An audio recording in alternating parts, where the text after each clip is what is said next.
Jesus was led up by the Spirit into the wilderness to be tempted by the devil. He fasted 40 days and 40 nights, and afterwards he was famished. The tempter came and said to him, "If you are the Son of God, command these stones to become loaves of bread." But he answered, "It is written, one does not live by bread alone, but by every word that comes from the mouth of God." Then the devil took him to the holy city and placed him on the pinnacle of the temple, saying to him, "If you are the Son of God, throw yourself down, for it is written, He will command His angels concerning you, and on their hands they will bear you up, so that you will not dash your foot against a stone." Jesus said to him, "Again it is written, do not put the Lord your God to the test." Again the devil took him to a very high mountain and showed him all the kingdoms of the world and their splendor. And he said to him, "All these I will give you, if you will fall down and worship me." Jesus said to him, "Away with you, Satan, for it is written, worship the Lord your God and serve Him only." Then the devil left him, and suddenly angels came and waited on him. Good morning and welcome back as we continue on our journey through the wilderness, looking at the blessings that God offers to us in the wilderness. And we come today to this familiar text of Jesus spending 40 days in the wilderness in prayer and preparation, as he is tempted, as he wrestles with his inner demons, as he seeks God's wisdom and strength in preparation for his public ministry.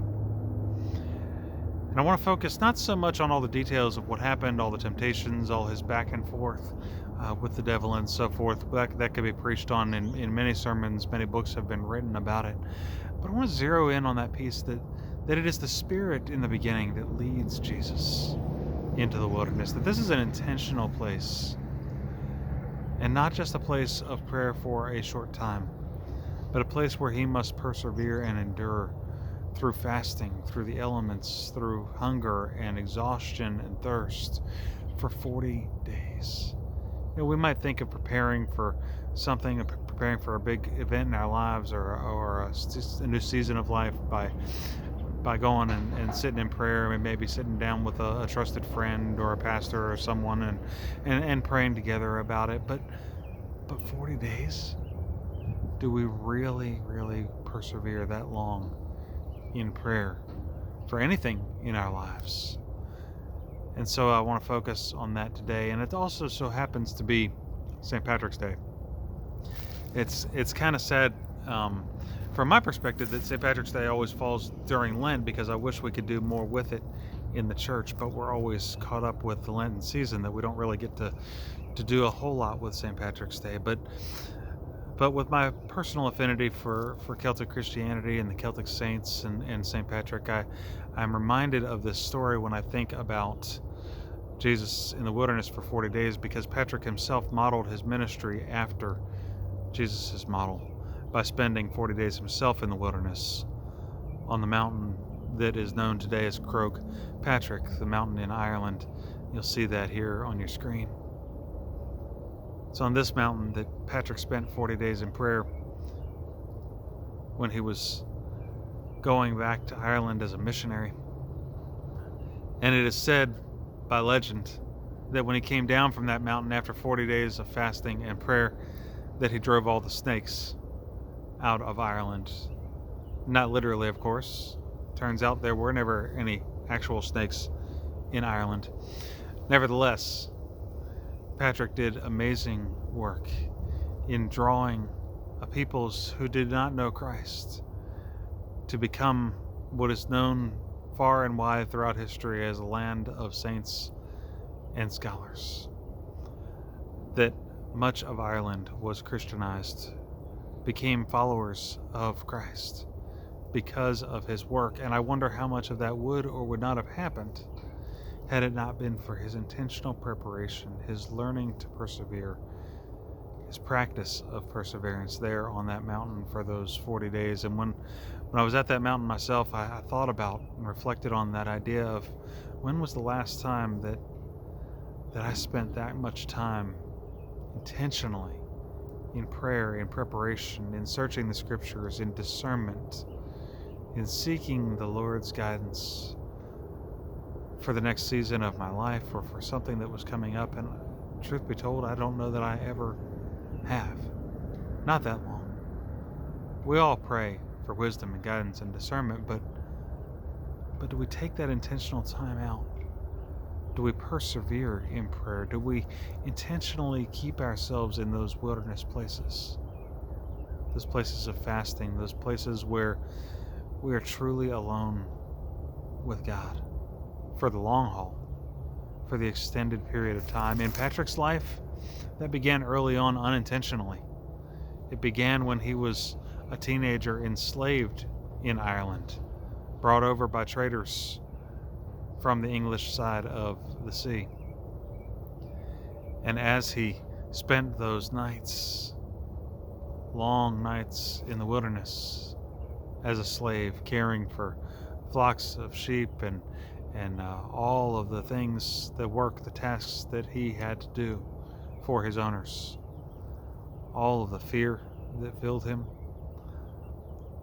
And yet it was his prayers, his faith, not knowing how long he would have to persevere and endure in that time of slavery. But it was that perseverance that he developed in those wilderness years of his life that gave him the courage, that gave him the fortitude to return to Ireland when he heard God's call, when he heard the call and the cry of the people to return and teach them about the God that he served, the God who loved him and the God who led him to freedom. And it's fitting then that he spends that time on the mountain. He knows how important it is, because of his own experience, to spend that time, to persevere in that time alone with God. Now, I don't know that many of us can cut ourselves off from the world for 40 days. Maybe some are called to. It would be a challenge, to say the least. And yet, I wonder if there's something to this idea of persevering, to this idea of really taking seriously a 40-day journey. That's why we do it every year at Lent, to really stay focused on the task at hand, which is to simply be still, to let all the other distractions of life fade away,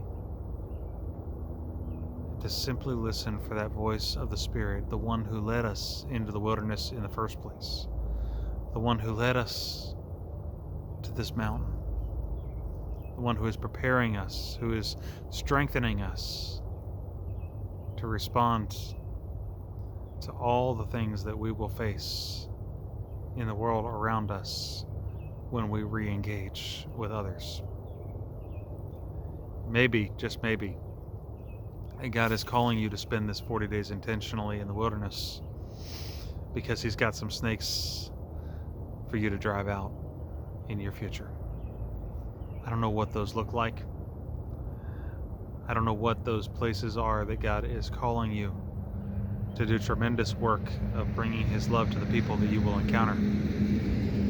But I know this: perseverance that we develop, that we gain by spending that time with the Spirit in the wilderness, no matter what that looks like,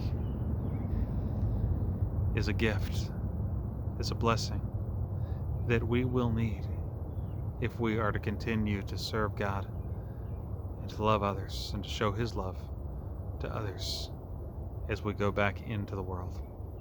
And so let us take these 40 days. Let us reflect seriously on what it means to persevere in the wilderness. If you want to spend 40 days with St. Patrick even after this Lent season, I can recommend my devotional book, I Arise Today, 40 Days in St. Patrick's Breastplate Prayer. The prayer is attributed to St. Patrick, may not have been prayed by him specifically, but it's the kind of thinking that filled his ministry and his writings.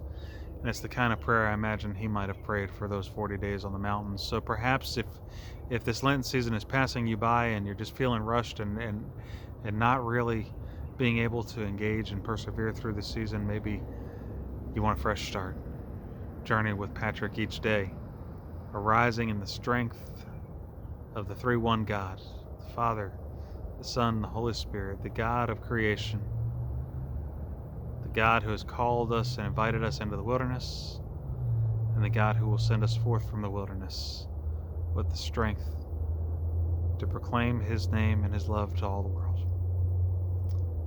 And so, let us complete this journey that we have begun with the strength of the Lord. May the wind be at our back and the sun be upon our face. May the rains fall softly upon your fields. And may God continue to grow in you every good blessing and every good gift that you need to fulfill what He has called you to do. Go in peace, and I'll see you next week as we continue our journey and look at the blessing of rest.